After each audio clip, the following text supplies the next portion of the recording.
Bom, então nesse vídeo nós vamos resolver um problema envolvendo então a primeira lei da termodinâmica para um sistema fechado. Um sistema fechado é aquilo que a gente não tem variação de massa. Então o problema é o seguinte: um arranjo pistão-cilindro que não sofre atrito inicialmente contém 10 litros de R134A em estado líquido saturado. O pistão está livre para se mover e sua massa é tal que mantém uma pressão de 500 kPa sobre o refrigerante. O refrigerante é então aquecido até que sua temperatura atinja 50 graus Celsius. Ele pede para a gente calcular qual o trabalho realizado nesse processo. Okay? O primeiro passo, então, é a gente identificar quais são as variáveis que vão se conservar nesse processo. Né? Então, nós vamos chamar o processo, então, o ponto 1 para as propriedades iniciais e o ponto 2 para as propriedades finais. Né? Bom, então eu sei que a minha massa inicial é igual à minha massa final. Né? Esse processo aqui, quando eu aquecer o refrigerante, o pistão ele vai se movimentar para cima, mas a gente não vai retirar nem adicionar massa ao meu sistema. Bom, além disso, o que mantém esse refrigerante aqui dentro pressurizado é a massa do pistão, mais a pressão atmosférica, que está atuando aqui do lado de fora, e o peso do pistão. Então, independente se ele está ocupando esse volume, o dobro desse volume, o triplo desse volume, nós vamos ter sempre a pressão interna ali a mesma. Então, esse processo é um processo a pressão constante. Então, eu tenho que o meu P1 é igual a P2. Ok? Bom, num processo a pressão constante, a gente define então como um trabalho de fronteira, né? É a integral de PDV no processo 1, 2, né? Como a pressão é constante, ela pode sair para fora da integral, então isso vai nos dar V2 menos P, V2 menos V1. Então, para mim calcular o trabalho, eu preciso saber quanto que vale os volumes iniciais e finais. A pressão já foi me dada, 500 kPa. O volume inicial também já foi me dado, 10 litros. Mas eu preciso descobrir, então,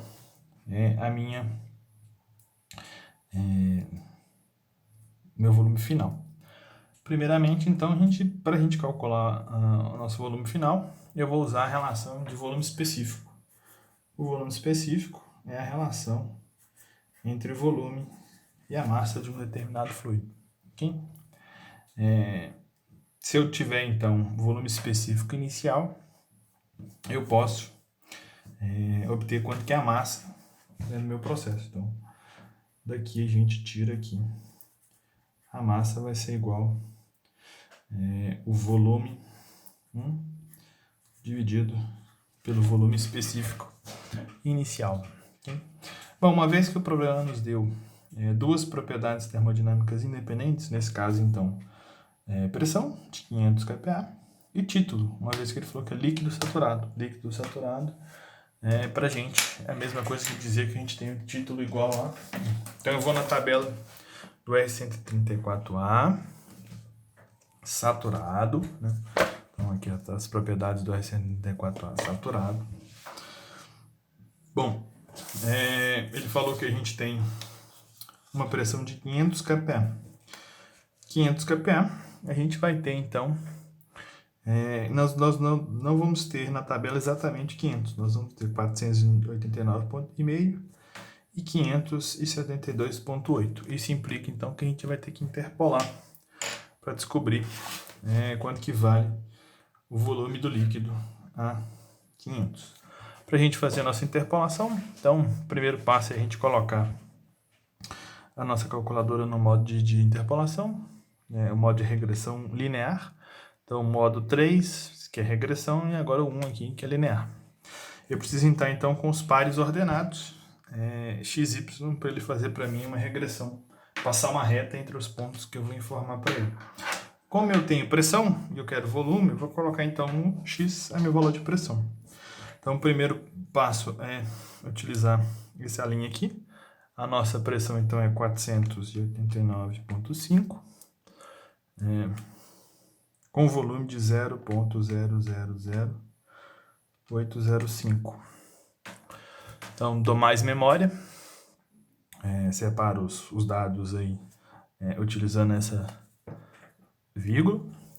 O segundo ponto que eu tenho, então, é 572.8, vírgula, 0,000817, mais memória. Agora que eu tenho 2 pontos, eu posso fazer minha interpolação. Para me interpolar, eu digito o valor que eu quero, que é 500. Aí eu vou usar a variável y circunflexo, que está nesse menu aqui, o svar. Então eu venho Shift 2. Aqui eu tenho várias opções, né? Por exemplo, a média de x, desvio padrão de x, desvio padrão amostral de x, a média de y, desvio padrão de y, desvio padrão amostral de y. Ele pode passar uma reta AX mais B, né? Y igual a X mais B, então tem o A e o B dessa reta. Tem o R, que é o coeficiente de regressão. Nós estamos interessados aqui no Y circunflexo. 2. Então, encontramos aí o nosso valor de 8.065 vezes 10 a menos 4, né? Então, vamos colocar isso aqui no nosso problema.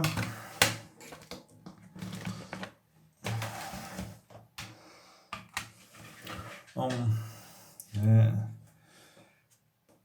meu V1 é 8,065 vezes 10 a menos 4 metros cúbicos por quilograma. Bom, então podemos calcular a nossa massa. Nossa massa vai ser o volume. O volume ali é 10 litros. Lembrando que 1000 litros é igual a 1 metro cúbico, né? Então 10 litros nós vamos ter 10 vezes 10 a menos 3 metros cúbicos, dividido por 8,065 vezes 10 a menos 4 metros cúbicos por quilograma. Isso vai nos dar, então, a nossa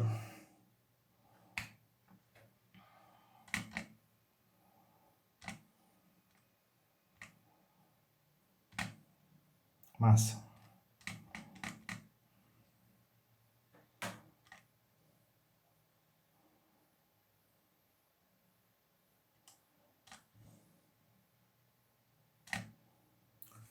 Nós temos então 12,4 aproximadamente, né? 12,4 quilogramas dentro do meu cilindro.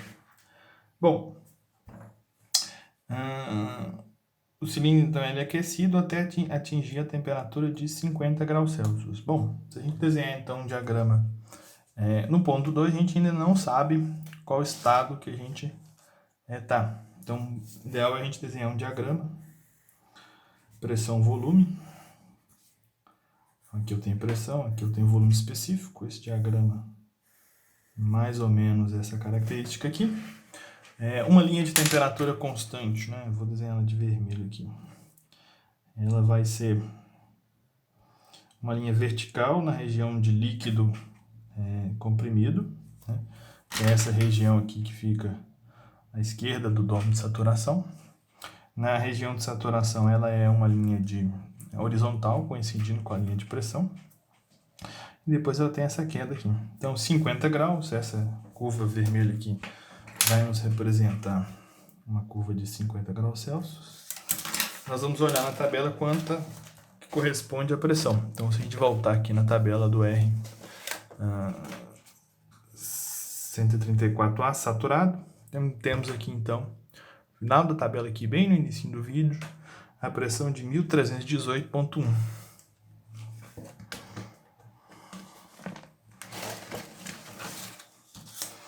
Então, isso nos corresponde aqui a pressão de 1318,1, né? Vamos colocar aproximadamente 1018.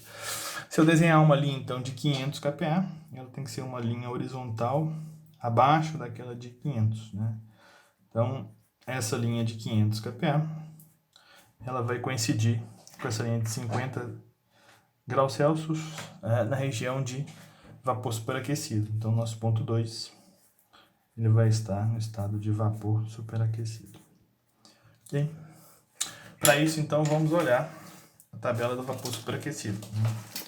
Então, se a gente pegar a nossa tabela aqui, vapor superaquecido de R134A, temos uma subtabela aqui de 500. Se a gente, então, olhar a nossa tabela 50 graus Celsius, nós temos um volume específico de 0,04858. Né? Então, esse é o volume específico final do processo. Então, o V2 vai ser igual a 0,04858 metros cúbicos por quilograma. Bom, se a gente usar essa mesma relação aqui do volume específico, nós podemos calcular o volume final, o V2. O V2, então, vai ser o produto da massa vezes o volume específico. Temos, então, uma massa de 12,4 kg, vezes o volume específico de 0,4858 metros cúbicos por quilograma. Né? Então, quilograma vai cortar com quilograma, a unidade do nosso volume aí vai ser metros cúbicos.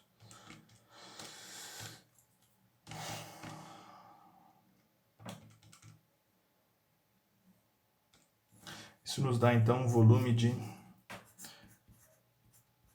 0,602,4 metros cúbicos, ou 602,4 litros. Né? Okay?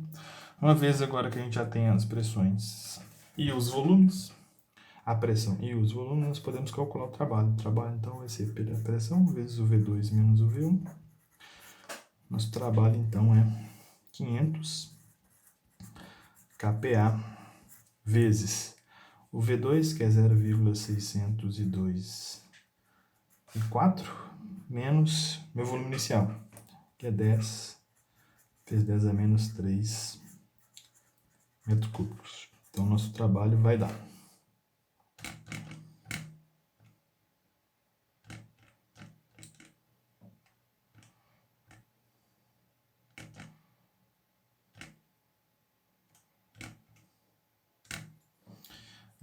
296,2.